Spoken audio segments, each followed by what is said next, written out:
نحمده ونصلي على رسوله الكريم اما بعد فاعوذ بالله من الشیطان الرجیم بسم اللہ الرحمن الرحیم رب اشرح لي صدری ویسر لي امری واحلل عقدۃ من لسانی یفقهوا قولی رب زدنی علما اللہم فقہنا فی الدین اللہم انی اسألک ایمانا لا یرتد ونعیما لا ینفد ومرافقۃ محمد صلی اللہ علیہ وسلم فی اعلیٰ جنت الخلد آمین یا رب العالمین۔ انشاءاللہ آج ہم باب 72 حدیث نمبر 2891 سے سٹارٹ کریں گے۔ باب فضل من حمل متاع صاحبہ فی السفر، فضیلت اس شخص کی جس نے اٹھایا دوران سفر اپنے ساتھی کا سامان، یعنی کسی کی معاونت کر دی، کسی سے اپنا سامان اٹھا کر چلا نہیں جا رہا، اس کے پاس زیادہ ہے، یا کسی آپ سوچئے کہ آپ جہاز میں جا رہے ہیں اور آپ کے ساتھ والی سیٹ پر ایک خاتون ہے جو ٹریول کر رہی ہیں اور ان کے ساتھ 2-3 چھوٹے بچے ہیں اور ان کو سنبھالنے میں مشکل ہو رہی ہے، تو ایک بچے کو سلانا چاہ رہی ہیں، دوسرا بھی ساتھ ان کو پریشان کر رہا ہے، تو ایک بچے کو اٹھا لینا، ان کے بچے کو ذرا تھوڑا کمفرٹیبل کر دینا، ان خاتون کی کچھ ہیلپ کر دینا، بچے کو واش کرنے میں، بچے کو چینج کرنے میں، کسی بھی طریقے سے۔ تو یہ آج ہم جو کچھ بھی پڑھیں گے نا، یہ جب میں پڑھ رہی تھی تو مجھے خیال آ رہا تھا کہ یہ ہے وہ چیز کہ جس کے بارے میں ہمارے اسلاف نے ہمیشہ یہی فرمایا ہے کہ اپنی نیتیں اللہ کی خاطر رکھو، کہ آپ اگر کچھ بھی چھوٹے سے چھوٹا بھی نیکی کا کام کر رہے ہیں، کسی بھی سچویشن میں آپ کر رہے ہیں، تو آپ اس کو اللہ کی خاطر کریں، کیونکہ بعض اوقات یہ فطری تقاضے بھی ہوتے ہیں کہ انسان کسی مشکل میں پڑے ہوئے انسان کی مدد کر دیتا ہے، لیکن وہ اس کو اللہ کی رضا کی خاطر نہیں کرتا، تو پھر اس کو اس کا اجر نہیں ملتا، آخرت میں اس کے لیے ان نیک اعمال کا کوئی حصہ نہیں ہے، کوئی بدلہ نہیں ہے۔ تو اپنی نیت کو خالص رکھیں کہ جو بھی کرنا ہے اللہ کی رضا کی خاطر کرنا ہے۔ قال حدثنا اسحاق بن نصر قال حدثنا عبد الرزاق عن معمر عن حمام عن ابی ہریرہ رضی اللہ عنہ عن النبی صلی اللہ علیہ وسلم قال، ابو ہریرہ رضی اللہ عنہ سے روایت ہے، وہ نبی صلی اللہ علیہ وسلم سے بیان کرتے ہیں کہ آپ صلی اللہ علیہ وسلم نے فرمایا، کل سلامہ علیہ صدقۃ کل یوم، ہر جوڑ پر انسان کے اوپر صدقہ لازم ہے، ہر دن، روزانہ انسان کے ہر جوڑ پر صدقہ لازم ہے۔ یعین الرجل فی دابتہ، کسی انسان کو معاونت کر دینا، کسی سواری کے اوپر سوار ہونے میں سہارا دے کر اس کو سوار کروا دینا، یہ بھی صدقہ ہے۔ یحاملہ علیہا، تو اس کو سوار کرا دے، اس کے اوپر سامان اٹھا کے رکھ دے اس کے اوپر، او یرفع علیہا متاعہ، یا اس کا سامان اٹھا کر اس کے اوپر رکھ دے، صدقہ، یہ بھی صدقہ ہے۔ ٹھیک ہے، یحاملہ علیہا کا مطلب ہے اس کو خود کو سوار کروائے، او یرفع علیہا متاعہ کا مطلب ہے کہ اس کا سامان اٹھا کر اس کے اوپر رکھ دے، صدقہ، یہ بھی صدقہ ہے۔ والکلمۃ الطیبۃ، اور بھلی بات کہنا بھی صدقہ ہے، اچھے طریقے سے بات کرنا، گفتگو کا انداز اچھا ہونا،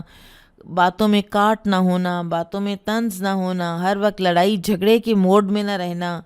وَكُلُّ خَطْوَةٍ يَمْشِيهَا إِلَى الصَّلَاةِ صَدَقَةٌ، اور ہر وہ قدم جو نماز کی طرف اٹھتا ہے وہ بھی صدقہ ہے۔ وَدَلُّ الطَّرِيقِ صَدَقَةٌ، اور کسی کو راستہ بتا دینا بھی صدقہ ہے۔ تو یہ جو انسان کے 360 جوڑ ہیں جن کے اوپر ہر ایک کے اوپر صدقہ جو ہے وہ لازم ہو جاتا ہے ہر صبح، تو وہ ان نیکی کے کاموں سے وہ صدقات ہو جاتے ہیں۔ ٹھیک ہے، اور پھر کچھ ایسے کلمات ہیں جیسے سبحان اللہ، الحمدللہ، لا الہ الا اللہ، اللہ اکبر، یہ بھی صدقات ہیں۔ تو ان کو بھی ادا کر کے تو انسان اپنے جوڑوں کا حق ادا کر دیتا ہے۔ اور یہ تو تجربہ اس بات کا شاہد ہے کہ انسان گرتا ہے، انسان ٹرپ کرتا ہے اور انسان کو چوٹ نہیں لگتی، انسان کے ہاتھ پاؤں ٹوٹنے سے بچ جاتے ہیں۔ بری طرح گرتے گرتے ایک دم ایسے لگتا ہے جیسے کسی نے ٹیک دے لی، اور انسان آرام سے ایک ایسی پوزیشن میں بیٹھا ہوا ہوتا ہے، اپنے آپ کو پاتا ہے کہ جس میں اس کے جوڑ جو ہیں وہ بچ جاتے ہیں کسی بری طرح سے چوٹ لگنے سے۔ اور یہ سب چیزیں جو ہیں یہ اس پر ڈپینڈ کرتی ہیں کہ آپ روزانہ اپنے ایک ایک جوڑ کا صدقہ نکالتے ہیں یا نہیں نکالتے۔ بہت پروٹیکشن ہے اس صدقے میں جو آپ روزانہ اپنے جوڑوں کا نکالیں گے۔ اور اگر انسان 360 نیکیاں اس نوعیت کی روزانہ نہ کر سکے تو پھر وہ کیا کرے؟ 2 رکعتیں چاشت کی ان صدقات کو کفایت کرتی ہیں، آپ کے 360 جوڑوں کا صدقہ بن جاتی ہیں۔ تو ان کو حتی الامکان کبھی بھی نہیں چھوڑنا چاہیے۔ اگر آپ ابھی تک پڑھ چکے ہیں تو ٹھیک ہے، ورنہ کلاس کے بعد پڑھ لیجئے۔ اور ویسے بھی ایک اور چیز کہ یہ عشرہ ذی الحجہ ہے اور یہ best 10 days of the year ہیں۔ نبی صلی اللہ علیہ وسلم کو نے فرمایا کہ اللہ تعالیٰ کو کوئی بھی نیکی کا کام کسی اور دن میں کیا ہوا اتنا پسند نہیں آتا جتنا وہی نیکی کا کام ان دنوں میں کیا ہو تو زیادہ پسند آتا ہے۔ تو آپ نے کوئی صدقہ کرنا ہے، آپ نے کوئی زکوٰۃ نکالنی ہے، آپ اپنی نماز کو مزید خشوع کے ساتھ پڑھیں، آپ اپنے نوافل میں اضافہ کر دیں، آپ اپنی قرآن کی تلاوت میں اضافہ کر دیں، اور تاکہ آپ کو زیادہ سے زیادہ نیکیوں کا اجر ملے۔ اللہ تعالیٰ کے ہاں آپ زیادہ سے زیادہ اس کے پسندیدہ دنوں کی نیکیوں کے ساتھ حاضر ہوں۔ تو یہ یاد دہانی جو ہے عشرہ ذی الحجہ کی یہ بھی بہت ضروری ہے۔ اور اس عشرے میں ایک بہت ہی جو کرنے کا کام ہے جو اللہ تعالیٰ کو بہت عام دنوں میں بھی پسند ہے وہ ہے روزہ۔ کچھ لوگ تو ہمت کرتے ہیں اور پورے 9 دنوں کا روزہ رکھ لیتے ہیں، اور اس میں آپ یہ کر سکتے ہیں کہ 9 ذی الحجہ کے علاوہ باقی 8 دن کے روزے آپ کی پچھلی قضائیں باقی ہیں تو آپ اس میں بھی شمار کر سکتے ہیں۔ پھر اسی طرح سے آپ اگر اتنی ہمت نہیں ہے تو منڈے تھرسڈے کا رکھ لیں اور ساتھ 9 ذی الحجہ کا رکھ لیں۔ تو میں گن رہی تھی کہ اگر تھرسڈے کا رکھا جائے اور اس کے بعد منڈے کا رکھا جائے تو پھر ٹیوزڈے آ جاتا ہے وہاں کا 9 ذی الحجہ، اور پھر وینسڈے آ جائے گا ہمارا 9 ذی الحجہ۔ اور اگر کوئی اتنی استطاعت نہیں رکھتا اور وہ صرف ایک روزہ رکھنا چاہتا ہے 9 ذی الحجہ کا، جس کی کہ بڑی فضیلت آئی ہے حدیث میں، نبی صلی اللہ علیہ وسلم نے فرمایا کہ میں امید کرتا ہوں کہ یہ 1 سال اگلے اور 1 سال پچھلے گناہوں کا کفارہ بنے گا یہ روزہ، تو پھر وہ اپنے ملک کے حساب سے جو 9 ذی الحجہ ہے اس دن روزہ رکھے، اگر اس نے ایک ہی رکھنا ہے۔ بہرحال اس حدیث میں اگرچہ سفر کا ذکر نہیں ہے، مگر یہ ایک جنرل کلام ہے کہ جو حالت سفر کو بھی بیچ میں شامل کرتا ہے، کیونکہ اگر آپ کسی کو اس کے گھر سے اس کی سواری پر سوار کر رہے ہیں، اس کے گھر سے اس کا سامان اس کے گاڑی میں یا اس کی سواری پر لاد رہے ہیں، تو پھر کوئی اگر کسی سفر میں ہو اور کسی ایسی جگہ پہ جہاں وہ پردیس میں ہے تو پھر تو اس کی مدد کرنا مزید زیادہ نیکی کا کام ہے۔ بہرحال کوئی بھی کسی سفر میں ہو اور خاص طور پر جہاد کے سفر میں ہو، حج کے سفر میں ہو اور اس پر بوجھ زیادہ ہو، تو ایسے حالات میں اپنے ساتھی کی مدد کر دینا بڑا عظیم کام ہے، بہت عظیم نیکی ہے۔ اور جہاد فی سبیل اللہ والے کو مدد کرنا تو نیکی جو ہے وہ ڈبل ٹرپل ہو جاتی ہے۔ اچھا، آپ نے کسی سواری پر کسی کو سہارا دے کر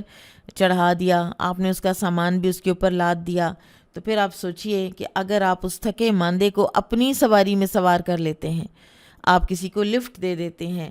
تو پھر تو یہ مزید اور اجر و ثواب کا کام ہے۔ لیکن جو کریں اللہ کی رضا کی خاطر کریں، کسی انسان کو دکھانے کے لیے نہ کریں، نہ ہی بعد میں لوگوں کو بتاتے پھریں۔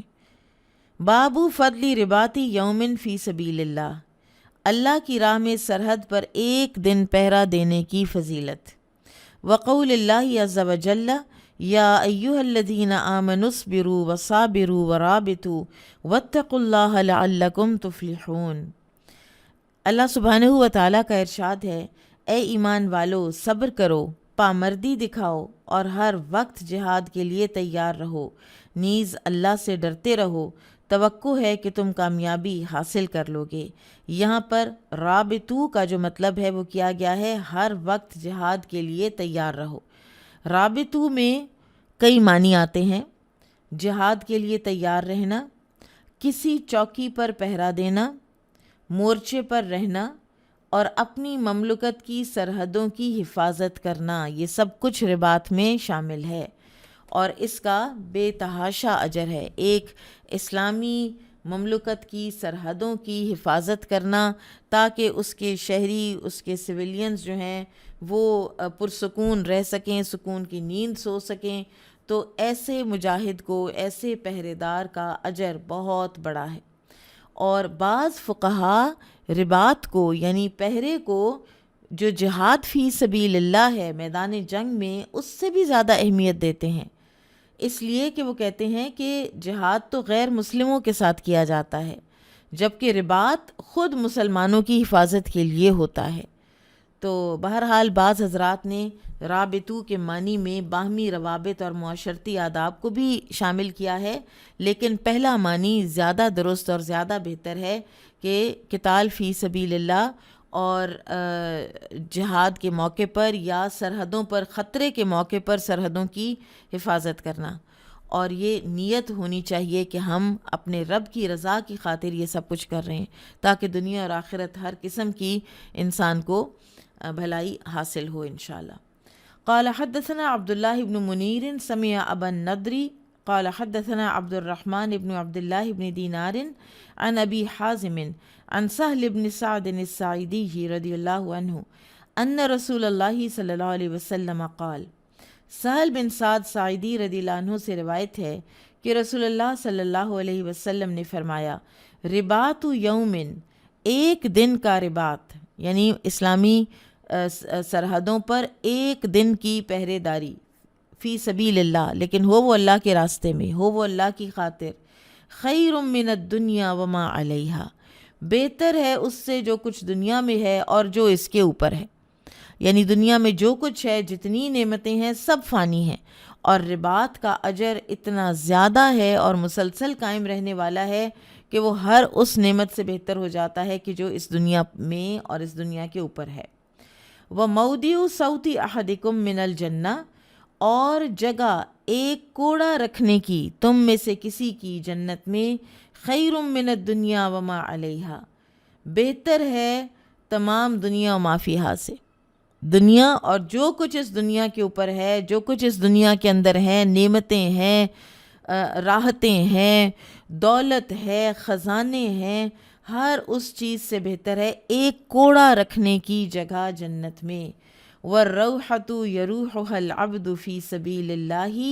أَوِ الْغَدْوَةُ خَيْرٌ مِّنَ الدُّنْيَا وَمَا عَلَيْهَا، اور کسی شخص کا صبح یا شام کے وقت اللہ کی راہ میں چلنا ساری دنیا و ما فیہا سے بہتر ہے۔ یہ جو چوکیوں پر پہرے کی فضیلت ہے، اس کے متعلق رسول اللہ صلی اللہ علیہ وسلم کا ایک اور فرمان ہے، صحیح مسلم کی حدیث ہے کہ ایک دن رات پہرا دینا ایک ماہ کے روزے اور قیام سے بہتر ہے۔ اگر پہرا دیتے ہوئے کوئی مجاہد شہید ہو گیا تو اس کا یہ عمل برابر جاری رہے گا اور اسے اس پر اجر دیا جائے گا اور وہ فتنوں سے امن میں رہے گا۔ تو سرحد پر دشمن کی نقل و حرکت پر نظر رکھنا تاکہ دشمن مسلمانوں کے علاقے میں گھسنے نہ پائے، اور اپنی سرحدوں کی نگرانی کرنا رباط کہلاتا ہے۔ یہ پہرا دنیا کے تمام ساز و سامان سے بہتر ہے، کیونکہ دنیا فانی ہے، اس کا سامان ختم ہونے والا ہے، جبکہ پہرا دینے کے ثمرات باقی رہنے والے ہیں، اور جو چیز فنا ہونے والی ہے وہ باقی رہنے والی اشیاء سے کیسے افضل ہو سکتی ہے۔ ایک انسان نے دنیا کمائی، دنیا کا خزانہ اکٹھا کیا، وہ دنیا سے چلا گیا تو وہ چیز اب اس کے کسی کام نہیں آ رہی، لیکن اگر اس نے ایسا پہرا دیا جس کی وجہ سے اس کی سرحدوں کی حفاظت ہوئی اور اس حفاظت کی وجہ سے وہ مملکت مستحکم ہوئی اور نسل در نسل اس کے رہنے والے جو ہیں انہوں نے وہاں پر بحفاظت زندگی گزاری، تو آپ سوچئے کہ اس ایک مجاہد کا ایک رات کا پہرا جب اس نے کسی چیز کو وارڈ آف کیا ہوگا جس سے نسلوں نے فائدہ اٹھایا ہوگا، تو اللہ سبحانہ و تعالیٰ کے نزدیک اس کا کتنا اجر ہے، دنیا و ما فیہا سے بھی زیادہ بہتر۔ بابو من غزا بصبی للخدمہ، جو میدان جنگ میں خدمت کے لیے کسی بچے کو لے گیا۔ اب یہاں پر ہمیں یہ بھی پتہ چلتا ہے کہ اس دور میں ہم نے بچوں کا بچپن بہت لمبا کر دیا، بچپنا ہی ان کا کتنے عرصے تک رکھتے ہیں، جبکہ بچے میدان جنگ میں ساتھ بھی چلے جایا کرتے تھے۔ کچھ جو تھے وہ خدمت کے لیے جاتے تھے، آپ کو یاد ہوگا کہ بدر اور احد کے دن کچھ بچے جو ہیں ان کو واپس بھیج دیا گیا تھا کہ تم ابھی بہت چھوٹے ہو تو لہٰذا تم جنگ نہیں لڑ سکتے، لیکن خدمت کے لیے کچھ بچوں کو ساتھ لے جایا جا سکتا ہے، اور خاص طور پر ایسی خدمت کے جو مجاہدین کی ہو جس میں کوئی ان کی اپنی جان کو کوئی ولنریبلٹی نہ ہوتی ہو، ان کی پوزیشن ولنریبل نہ ہوتی ہو۔ قال حدثنا قتيبة قال حدثنا يعقوب عن عمرو عن انس بن مالك رضي الله عنه ان النبي صلی اللہ علیہ وسلم قال لأبی طلحہ، انس بن مالک رضی اللہ عنہ سے روایت ہے کہ نبی صلی اللہ علیہ وسلم نے ابو طلحہ رضی اللہ عنہ سے فرمایا۔ اب انس بن مالک ابو طلحہ کے ربیب ہیں، یعنی ان کی بیوی کے بیٹے ہیں، اور ہم ان کے بارے میں جانتے ہیں کہ ان کی والدہ ام سلیم تھیں جو کہ نبی صلی اللہ علیہ وسلم کے پاس ان کو لے آئی تھیں جب آپ صلی اللہ علیہ وسلم مدینہ ہجرت کر کے تشریف لائے تھے، اور انہوں نے عرض کی تھی کہ یا رسول اللہ یہ میرا بیٹا ہے، یہ لکھنا پڑھنا بھی جانتا ہے، یہ آپ کی خدمت کرے گا۔ اور پھر انس بن مالک رضی اللہ عنہ کا اپنا بیان ہے کہ میں نے 10 سال رسول اللہ صلی اللہ علیہ وسلم کی خدمت کی ہے۔ اب یہاں پر ایک اسپیشل خدمت کی بات ہے کہ جو جنگ پر جاتے ہوئے کوئی اپوائنٹ ہو جائے کہ جو جنگ میں بھی رسول اللہ صلی اللہ علیہ وسلم کی خدمت کرے گا، تو اس موقع پر بھی ابو طلحہ رضی اللہ عنہ ہی سے کہا آپ صلی اللہ علیہ وسلم نے، اور ابو طلحہ نے رضی اللہ عنہ نے انس بن مالک رضی اللہ عنہ ہی کا انتخاب کیا۔ التمس لی غلاما من غلمانکم یخدمنی حتی اخرج الی خیبر، اپنے بچوں میں سے کوئی بچہ میرے ساتھ کر دو جو غزوہ خیبر میں میری خدمت کرے جب میں خیبر کا سفر کروں۔ فخرج بی ابو طلحہ، تو ابو طلحہ رضی اللہ عنہ مجھے لے کر نکلے، مردفیہ، مجھے اپنی ہی سواری پر پیچھے بٹھایا ہوا تھا۔ ردیف کہتے ہیں سب پچھلا والا سوار، اگر ایک اونٹ پر یا گھوڑے پر 2 لوگ سوار ہیں تو پیچھے والا جو ہے وہ ردیف ہوتا ہے۔ وَأَنَا غُلَامٌ، اور میں اس وقت بلوغت کے قریب لڑکا تھا۔ اب غزوہ خیبر ہوا ہے سن 7 ہجری میں، اور اگر سن 1 ہجری میں انس رضی اللہ تعالیٰ عنہ 10 سال کے تھے تو یہاں 17 سال کے معلوم ہوتے ہیں، واللہ عالم۔ بہرحال یہاں پر ان کا بیان ہے راحقت الحلم، میں اس وقت بلوغ کے قریب لڑکا تھا، حالانکہ 17 سال کا بچہ تو بلوغ تک پہنچ چکا ہوتا ہے، واللہ عالم، give and take a few years اب ان کی عمر معلوم ہو رہی ہے۔ فَكُنْتُ أَخْدُمُ رسول اللہ صلی اللہ علیہ وسلم اذا نزل، تو میں خدمت کیا کرتا تھا رسول اللہ صلی اللہ علیہ وسلم کی جب بھی وہ کہیں پڑاؤ ڈالتے۔ فَكُنْتُ أَسْمَعُهُ كَثِيرًا يَقُولُ، اور میں بکثرت آپ کو یہ دعا پڑھتے سنا کرتا تھا۔ آپ دیکھیے کہ صرف ایک بات نہیں ہے اس حدیث کے اندر، بہت سے اس کے واقعات ہیں اس حدیث کے اندر جو اپنے وقت پر جن کی تشریح بھی ہوگی، لیکن یہاں پر انس بن مالک رضی اللہ تعالیٰ عنہ نے آپ کو ایک خوبصورت دعا بھی بتا دی ہے جو نبی صلی اللہ علیہ وسلم کو وہ کثرت سے اس سفر میں پڑھتے سنی۔ اللہم انی اعوذ بک من الہم والحزن والعجز والکسل والبخل والجبن ودلع الدین وغلبۃ الرجال، اے اللہ میں تیری پناہ مانگتا ہوں غم اور پریشانی سے، عاجزی اور کاہلی سے، بخل اور بزدلی سے، قرضے کے بوجھ اور لوگوں کے دباؤ سے۔ اب آپ ذرا تھوڑا سا رک کے اگر سوچئے تو یہ غزوہ خیبر کا جو یہ سارا معرکہ ہے یہ کتنا وقت جاری رہا، کتنے قلعے تھے جو مسلمانوں نے ایک ایک کر کے فتح کیے، اور کتنا وقت لگا، کتنی محنت لگی اس دوران، یعنی ایسے وقت کہ جب انسان انتہائی ایک مشقت کے عالم میں ہوتا ہے تو انسان کا ایمان تھوڑا ڈولتا بھی ہے، چاہے وہ فزیکل مشقت ہو یا کوئی ذہنی دباؤ ہو۔ تو ایسے میں اس طرح کی دعائیں کہ انسان سائیکولوجیکل اور فزیکل دونوں قوتیں اللہ سبحانہ و تعالیٰ سے مانگے، اور دشمن کا وارڈ آف ہونا اللہ سبحانہ و تعالیٰ سے مانگے۔ ہر وہ چیز جو انسان کے اندر کسی نہ کسی قسم کی کمزوری لے کر آتی ہے، بخیلی بھی کمزوری لے کر آتی ہے، بزدلی کمزوری لے کر آتی ہے، اسی طرح سے دین کا غلبہ، اگر انسان مقروض ہے تو وہ بھی انسان کے اندر ایک بڑا ایک کمزوری پیدا ہو جاتی ہے، انسان دوسرے انسان کو نظریں ملا کر دیکھ نہیں سکتا، اور غلبۃ الرجال تو پھر ہے ہی ہے کہ ایسے کوئی لوگ انسان کے اوپر یا انسانوں کے اوپر مسلط ہو جائیں کہ جو ایک جبر کا ایک معاملہ پیدا کر دیں ان انسانوں کے لیے. تو مارکے میں نبی صلی اللہ علیہ وسلم کو انس بن مالک رضی اللہ عنہ نے کثرت سے یہ دعا مانگتے سنا. تو جب بھی آپ سٹریس میں ہوں، چاہے فزیکل سٹریس ہو چاہے مینٹل سٹریس ہو، تو ایسے میں یہ دعائیں مانگتے رہنا چاہیے کہ انسان پھر کسی کمزوری کا شکار نہ ہو، دباؤ میں آ کر کمزور نہ پڑ جائے. ثم قدمنا خیبر، آخر ہم خیبر پہنچے. فلما فتح اللہ علیہ الحصن ذکر له جمال صفیۃ بنت حیی بن اخطب.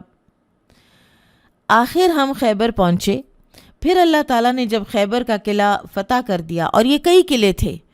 ان کے نام بھی آتے ہیں سیرہ کی کتابوں میں، ان سب قلعوں کے نام بھی ہیں. سب سے پہلا کون سا فتح ہوا، دوسرا کون سا تھا، تیسرا کون سا تھا. ایک قلعہ تھا جس سے صفیہ بنت حیی بن اخطب رضی اللہ عنہا نبی صلی اللہ علیہ وسلم کو ملی. ذکر له جمال صفیۃ بنت حیی بن اخطب، تو آپ صلی اللہ علیہ وسلم کے پاس صفیہ بنت حیی بن اخطب کی خوبصورتی کا تذکرہ کیا گیا. وقد قتل زوجها، اور ان کا شوہر قتل ہو چکا تھا ابھی ابھی مسلمانوں کے ہاتھوں. وکانت عروسن، اور وہ ابھی دلہن ہی تھیں. فاصطفاها رسول اللہ صلی اللہ علیہ وسلم لنفسہ، اور رسول اللہ صلی اللہ علیہ وسلم نے ان کو اپنے لیے مختص فرمایا. اور ایک اور روایت سے ہمیں پتہ چلتا ہے کہ دہیہ الکلبی رضی اللہ عنہ کے حصے میں آئی تھیں صفیہ بنت حیی بن اخطب، اور پھر ایک کسی صحابی نے جا کر آپ صلی اللہ علیہ وسلم سے عرض کی تھی کہ یا رسول اللہ صلی اللہ علیہ وسلم، وہ آپ ہی کو بفٹنگ ہیں، وہ ایک سردار کی بیٹی ہیں. She was literally a princess, وہ ایک یہودی شہزادی تھیں اس وقت، تو وہ آپ ہی کے بفٹنگ ہیں. تو آپ صلی اللہ علیہ وسلم نے پھر دہیہ رضی اللہ عنہ سے فرمایا تھا کہ آپ کوئی اور لے لیں، کوئی جاریہ، کوئی لونڈی، اور صفیہ رضی اللہ تعالیٰ عنہ کو آپ صلی اللہ علیہ وسلم نے پھر اپنے لیے چن لیا تھا. فخرج بہا، تو آپ ان کو لے کر چلے. حتی بلغنا سد الصحباء، یہاں تک کہ ہم سد الصحباء تک پہنچ گئے. حلت، تو وہ حلال ہو گئیں، حیض سے پاک ہو گئیں. فبنا بہا، تو آپ صلی اللہ علیہ وسلم نے ان کے ساتھ خلوت اختیار کی. ثم صنع حیثا فی نطع صغیر، پھر آپ صلی اللہ علیہ وسلم نے خاص حلوہ سا تیار کر کے ایک چھوٹے سے دسترخوان پر رکھوایا. ثم قال رسول اللہ صلی اللہ علیہ وسلم، پھر آپ صلی اللہ علیہ وسلم نے فرمایا انس بن مالک سے، آذن من حولک، جو لوگ آس پاس ہیں ان کو دعوت دو. یعنی یہ نہیں کہ پورے لشکر کو کہو کہ آ کے کھائے، جو ارد گرد لوگ ہیں وہ آئیں اور آ کے کھا لیں تاکہ ولیمہ ہو جائے. فکانت تلک ولیمۃ رسول اللہ صلی اللہ علیہ وسلم علی صفیۃ، اور یہ تھا ولیمہ صفیہ رضی اللہ تعالی عنہا کا رسول اللہ صلی اللہ علیہ وسلم نے جو کیا تھا. اس حدیث میں ہمارے پاس کتنا کچھ ہے سیکھنے کو. ایک تو یہ کہ ولیمے کی نوعیت دیکھیے، اور اس وقت جو ہم جس کیفیت میں ہیں مسلمان، اسراف کی، تبذیر کی، شو آف کی،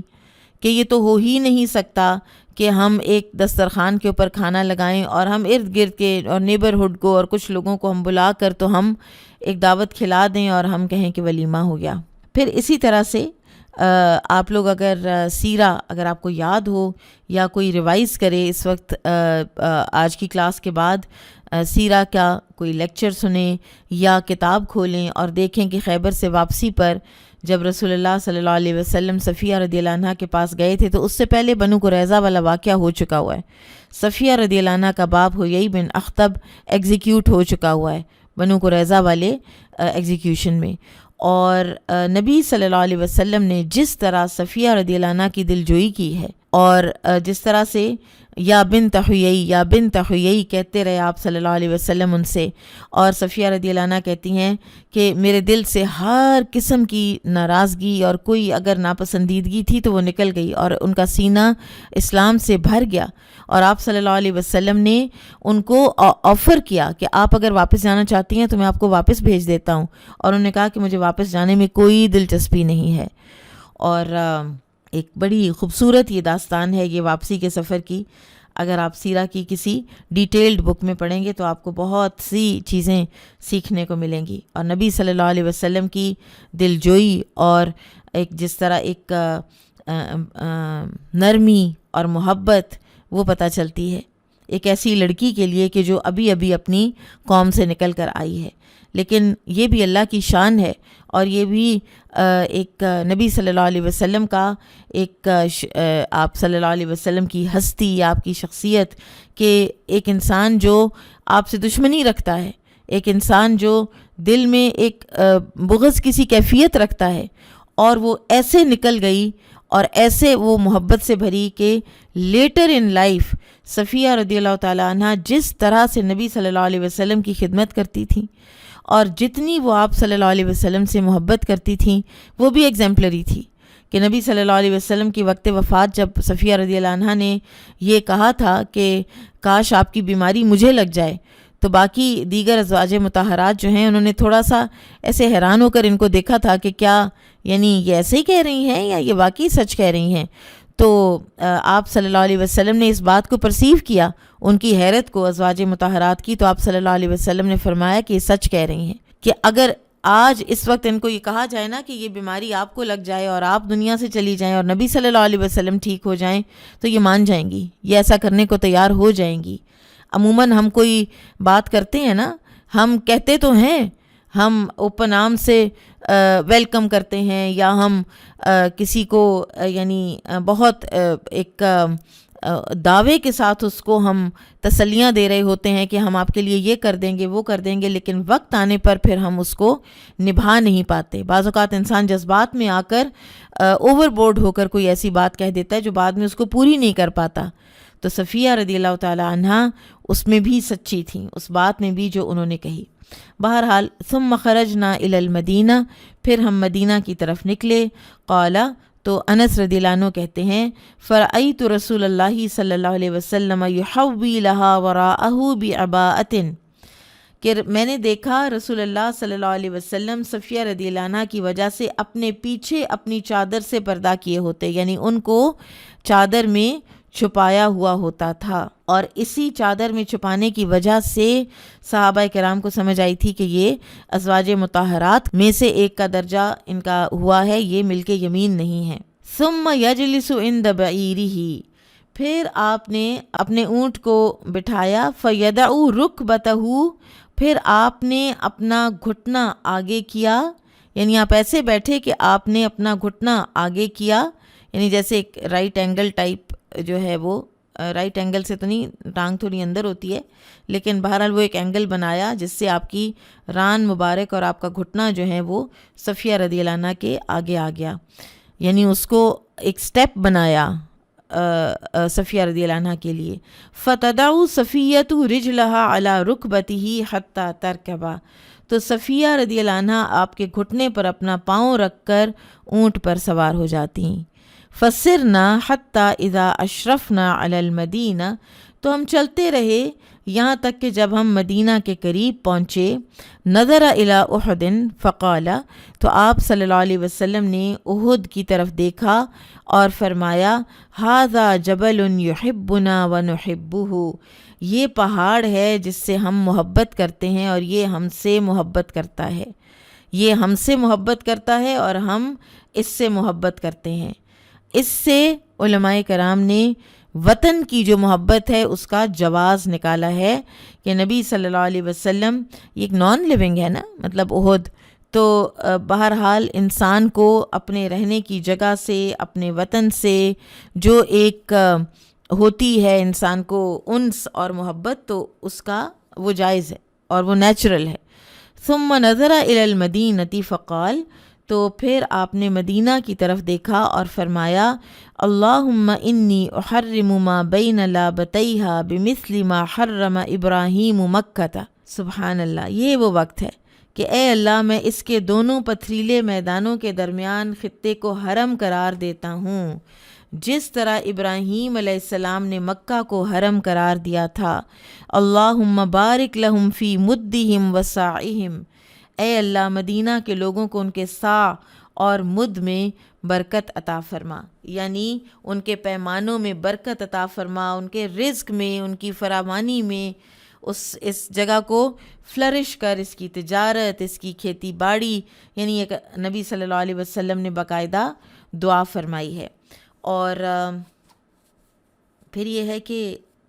اس موقع پر آپ صلی اللہ علیہ وسلم نے مدینہ کو حرم قرار دیا ہے، باقاعدہ اس کی باؤنڈریز بتا کر کہ یہاں سے لے کے یہاں تک حرم ہے۔ تو اسی لیے آج ہمارے پاس 2 حرم ہیں، حرمین الشریفین۔ تو اس حدیث سے معلوم یہ ہوا کہ جہاد کے سفر اور غزوات میں خدمت کے لیے بچوں کو لے جانا جائز ہے۔ تو امام بخاری کا یہ حدیث یہاں لانے کا یہی مقصد ہے۔ باب رکوب البحری، جہاد کے لیے سمندری سفر کرنا۔ بعض علماء کرام سمندری سفر کو ڈینجرس سمجھتے ہوئے اس سے منع فرماتے ہیں، تو امام بخاری رحمہ اللہ نے جہاد کے لیے سمندری سفر کے جواز کے لیے یعنی ایک طرح سے ان کا رد بھی کیا ہے اور جواز کی حدیث لائے ہیں۔ قال حدثنا ابو النعمان قال حدثنا حماد بن زید عن یحییٰ عن محمد بن یحییٰ بن حبان عن انس بن مالک رضی اللہ عنہ قال حدثتنی ام حرام ان النبی صلی اللہ علیہ وسلم قال یوما فی بیتها فاستيقظ وهو يضحك قلت یا رسول اللہ ما يضحكك قال عجبت من قوم من امتی يركبون البحر كالملوك على الأسرة فقلت یا رسول اللہ ادعو اللہ ان يجعلنی منهم فقال انت منهم ثم نام فاستيقظ وهو يضحك فقال مثل ذلك مرتين او ثلاثا قلت یا رسول اللہ ادعو اللہ ان يجعلنی منهم فيقول انت من الاولین فتزوج بها عبادة بن الصامت فخرج بها إلى الغزو فلما رجعت قربت دابة لتركبها فوقعت فاندقت عنقها۔ یہ حدیث گزر چکی بارہا، تو ہم ترجمہ دیکھ لیتے ہیں۔ انس رضی اللہ عنہ سے روایت ہے کہ ان سے ام حرام رضی اللہ عنہ نے یہ واقعہ بیان فرمایا کہ نبی صلی اللہ علیہ وسلم نے ایک دن ان کے گھر تشریف لا کر قیلولہ فرمایا۔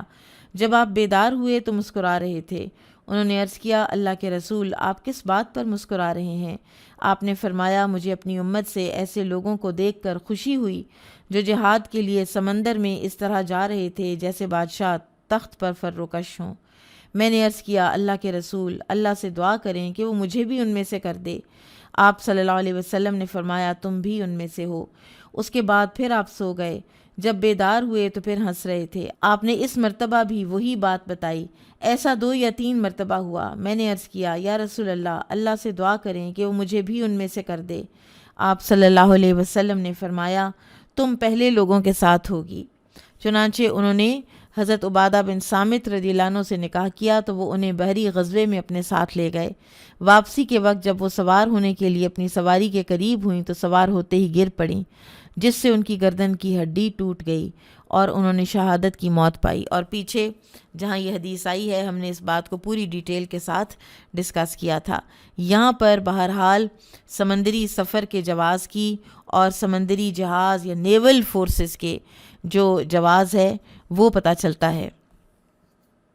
مسند احمد کی ایک حدیث ہے جس میں نبی صلی اللہ علیہ وسلم نے فرمایا جو انسان سمندر میں طغیانی کے وقت سفر کرے تو اس کی کوئی ذمہ داری نہیں، اگر اسے نقصان ہو تو خود کو ملامت کرے۔ اس سے یہ پتہ چلتا ہے کہ اگر سفر کی جیسے ہوائی سفر بھی ہے اور ہوائیں ایسی تیز ہیں یا ناموافق ہیں تو اس وقت پھر انسان کو اتنا ایڈونچرس ہونے کی ضرورت نہیں ہے کہ پھر بھی انسان موسم خراب میں بھی آپ دیکھیں کئی دفعہ فلائٹس ڈیلے ہوتی ہیں تو لوگ کتنے اپسیٹ ہوتے ہیں۔ میں ایک دفعہ ایئرپورٹ پہ تھی اور فلائٹ ڈیلے ہوتی چلی جا رہی تھی اور ادھر ہی لاہور سے اسلام آباد جانا تھا، اس طرح کی چھوٹی سی فلائٹ تھی۔ تو ذرا ہم لوگ تھوڑے ہو رہے تھے نا اریٹیٹ، تو وہ جو ایک وہاں پہ تھے آفیسر تو وہ کہتے ہیں کہ ہم جو کر رہے ہیں نا ہم آپ کی حفاظت کے لیے کر رہے ہیں، موسم خراب ہے ہم اس لیے جہاز کو لیٹ اڑا رہے ہیں۔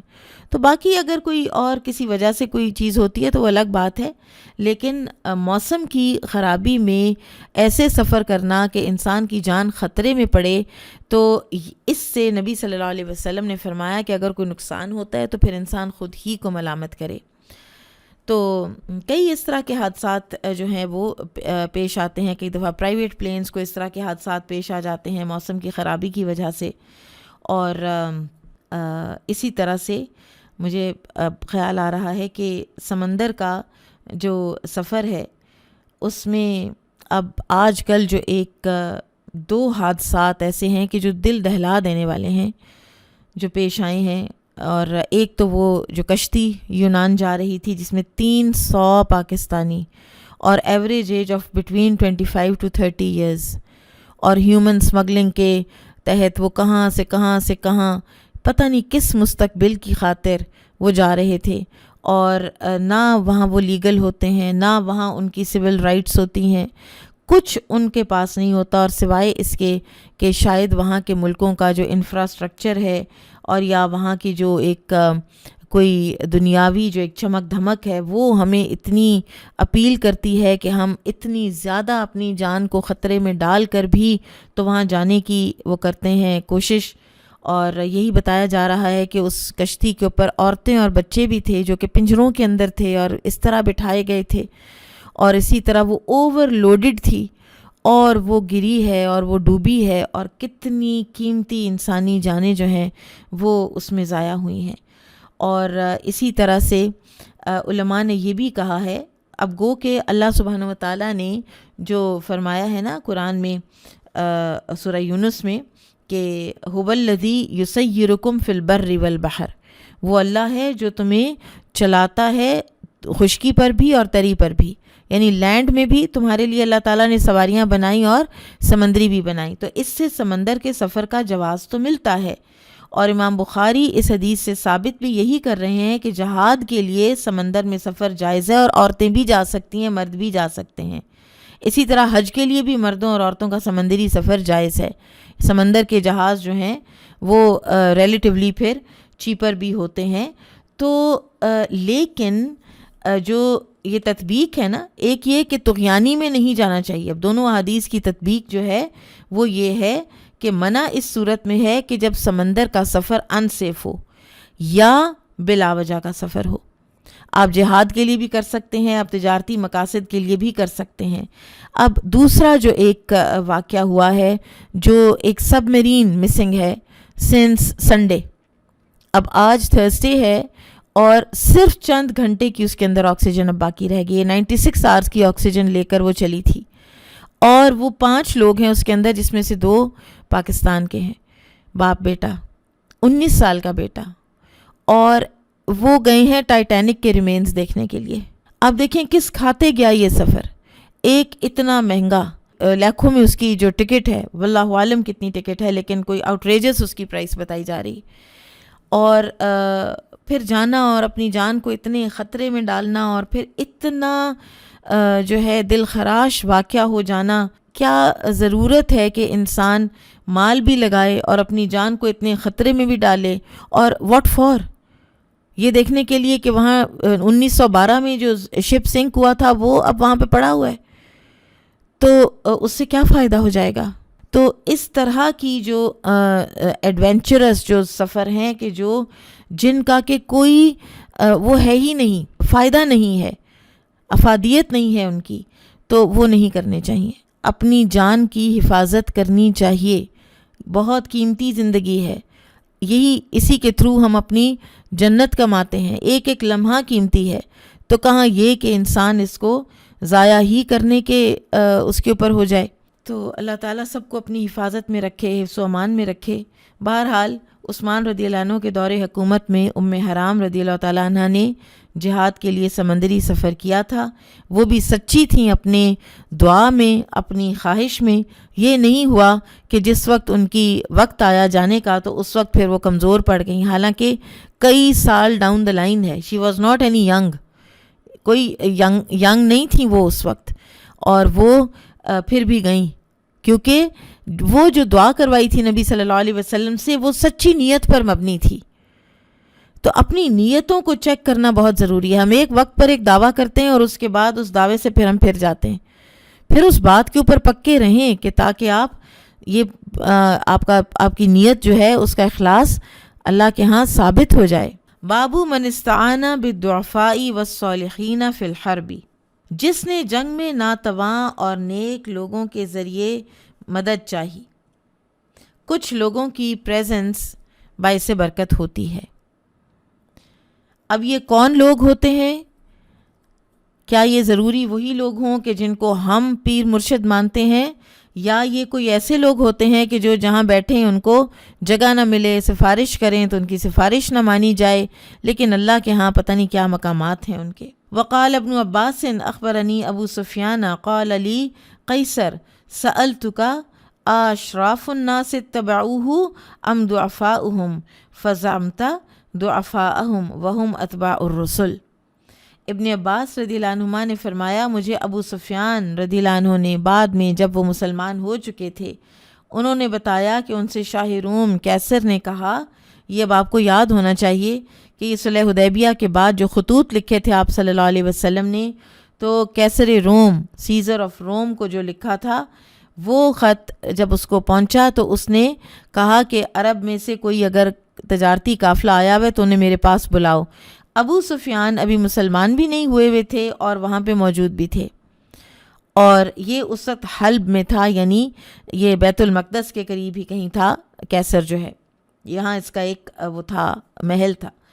تو بہرحال یہاں پہ یہ جو سوال جواب ہوئے تو اس میں کیسر نے پوچھا تھا کہ تم مجھے بتاؤ کہ اول پیروکار رسول اللہ صلی اللہ علیہ وسلم کے کون ہیں؟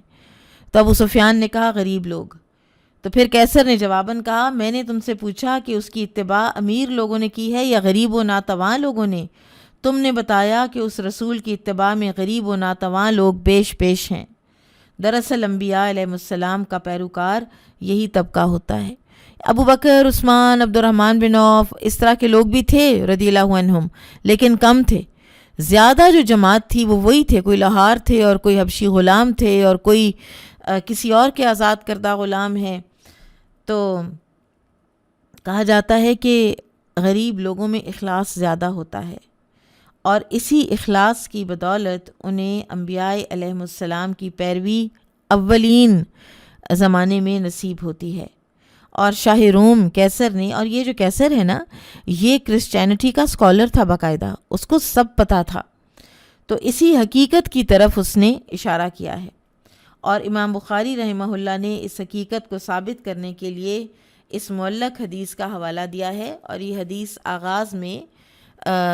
کتاب الوحی میں متصل سند کے ساتھ گزر بھی چکی ہے۔ یہاں معلق، اور آپ ہوپفلی آپ کو یاد ہوگا کہ معلق اسناد کیا ہوتی ہیں، کہ امام بخاری کہہ رہی ہیں ابن عباس نے کہا، یعنی امام بخاری اور ابن عباس رضی اللہ عنہما کے درمیان تو ایک لمبا عرصہ ہے، تقریباً 200 سال کا عرصہ ہے، تو درمیان کے راوی کدھر گئے؟ وہ اختصار کے لیے امام بخاری رحمہ اللہ نے ڈراپ کیے ہیں،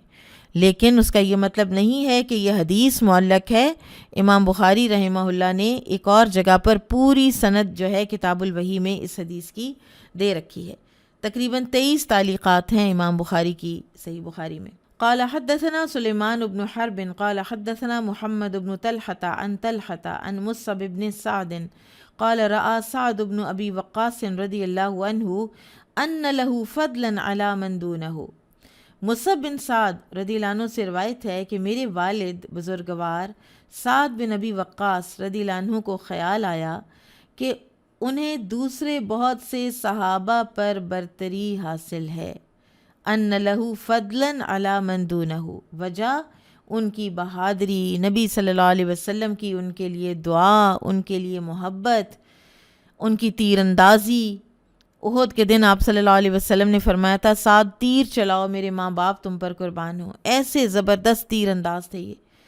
فقال النبی صلی اللہ علیہ وسلم، تو نبی صلی اللہ علیہ وسلم نے فرمایا هل تنصرون وترزقون الا بضعفائکم، کہ کیا تمہاری جو مدد کی جاتی ہے اور جو تمہیں رزق دیا جاتا ہے کیا یہ تمہارے ضعفاء، تمہارے کمزوروں کی وجہ سے نہیں ہے؟ تو کسی کے پاس بھی اگر طاقت ہو، خاص طور پر مجاہدین فی سبیل اللہ کے لیے یہ نصیحت ہے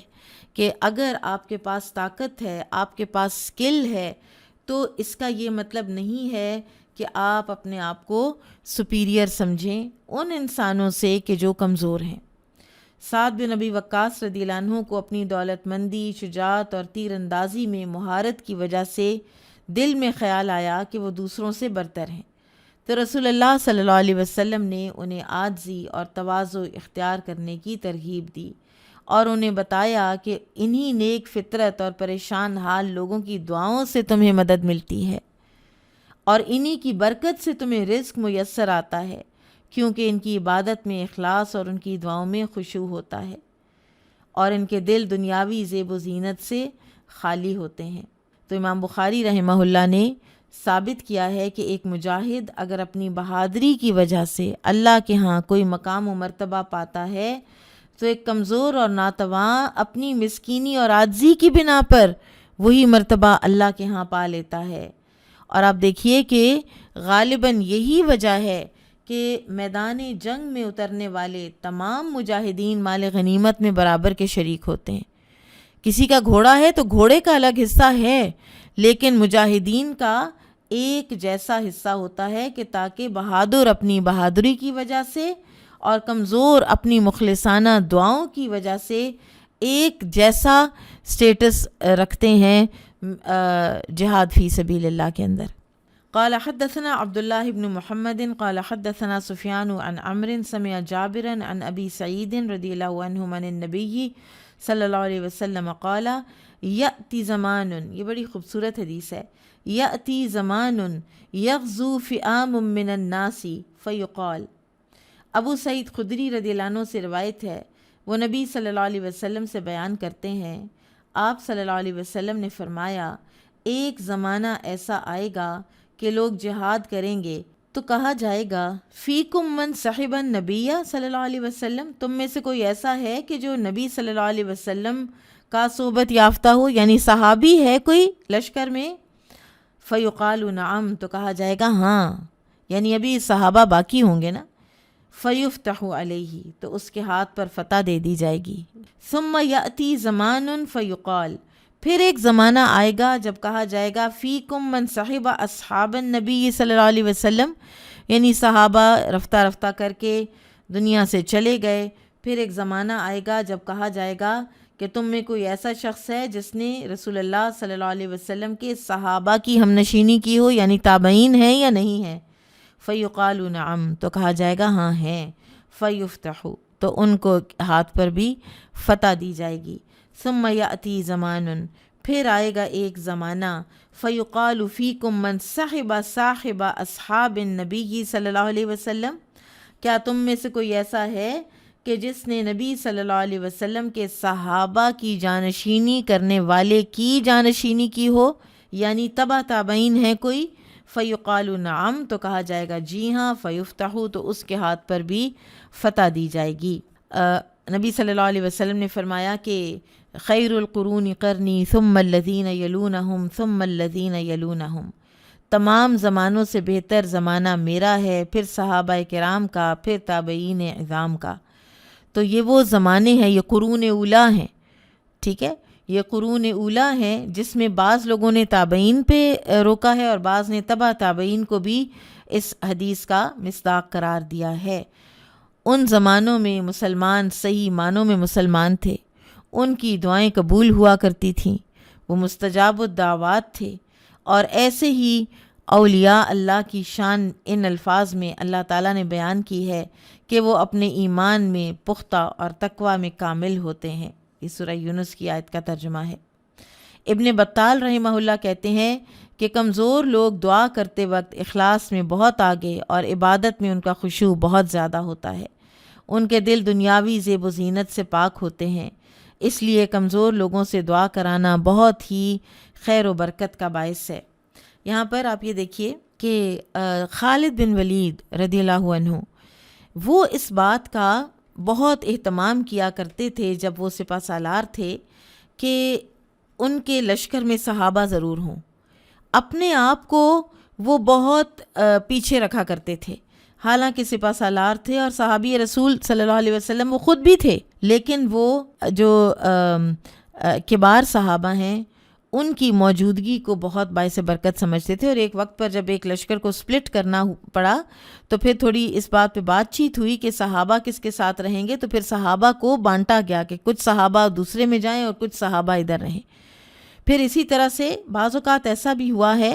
کہ حضرت ابوبکر صدیق رضی اللہ عنہ اور حضرت عمر رضی اللہ تعالیٰ عنہ کو جب سرحدوں سے کوئی میسج آتا تھا کہ ہمیں اور لوگ بھیجیں، ہمیں اور کمک کی ضرورت ہے، تو ایک بندہ بھیج دیا جاتا تھا، قعقاع رضی اللہ تعالیٰ عنہ، اور اسی طرح سے کچھ اور صحابہ ہیں، ان کے نام اس وقت میرے ذہن سے محو ہو گئے ہیں، کہ جن کو یہ بھیجا گیا اور ساتھ یہ فرمایا گیا کہ یہ جو ہے یہ 1000 پر بھاری ہے۔ اس کی پلاننگ، اس کی دعائیں، اس کا اخلاص، اس کا خشوع، اس کا خضوع، سارا کچھ جو ہے وہ پورے کے پورے لشکر پر اثر انداز ہو جائے گا، اور واقعی ایسا ہی ہوا کرتا تھا۔ تو اس لیے کوئی بھی انسان کیپیبلٹیز والا، کوئی بھی انسان صلاحیتوں والا اس تکبر میں نہ آئے کہ بس جو کرتا ہوں میں ہی کرتا ہوں، دوسرا تو جو ہے نا سارے نالائق ہیں۔ ہاں، کسی کے اندر آپ اگر دیکھ رہے ہیں کہ کوئی لیگ بیہائنڈ کر رہا ہے، یا کسی کا طریقہ درست نہیں ہے، یا کسی کو اپنے طریقے میں درستگی کی ضرورت ہے، تو وہ ضرور کریں، لیکن صرف اپنی کیپیبلٹیز کی بنا پر دوسرے کو حقیر سمجھنا، تو اللہ تعالیٰ نے اس کو وہ کیپیبلٹی اگر نہیں دی ہے، لیکن اس کے اندر اس کی کمزوری کی وجہ سے جو اللہ تعالیٰ کے ساتھ اخلاص، محبت اور خشوع پایا جاتا ہے، وہ اگر ایک کیپیبل انسان کے اندر نہیں ہے، تو پھر یہ بیلنس اللہ تعالیٰ نے کیا ہے نا، اللہ تعالیٰ نے بیلنس کیا ہے۔ اور پھر اسی طرح سے آپ دیکھیں کہ سعد بن ابی وقاص رضی اللہ تعالیٰ عنہ ویسے تو عشرہ مبشرہ میں سے ہیں، لیکن خیال کسی بھی انسان کو آ سکتا ہے، ہم انسان ہیں نا، تو کسی بھی وقت، اور یہ ضروری نہیں کہ یہ ان کو کوئی نعوذ باللہ تکبر آیا ہو، وہ ایک انتہائی انہوں نے اینڈ میں اپنی زندگی کا تو بالکل بکریاں چراتے ہوئے گزارا ہے، کسی قسم کی جو یہ حب دنیا، حب مال، حب جاہ ان کے اندر نہیں تھی۔ ان کا ایک بیٹا عمر بن سعد ان کو کہا کرتا تھا کہ دنیا جو ہے وہ اتنا کچھ حاصل کر رہی ہے، اور آپ جو ہیں آپ نے کچھ بھی نہیں حاصل کیا، اور آپ ادھر بکریاں چرا رہے ہیں۔ تو آپ رضی اللہ تعالیٰ عنہ نے نبی صلی اللہ علیہ وسلم کی ایک حدیث سنائی تھی اپنے بیٹے کو، کہ میں نے نبی صلی اللہ علیہ وسلم سے سنا تھا کہ اللہ تعالیٰ کے بہترین اور پسندیدہ لوگ وہ ہیں جو غنی تقی خفی ہوتے ہیں، بے نیاز ہوتے ہیں، اللہ سے ڈرنے والے ہوتے ہیں اور چھپے ہوئے ہوتے ہیں۔ تو انہوں نے وہ فاتح ایران تھے، وہ نبی صلی اللہ علیہ وسلم کے زمانہ مبارک میں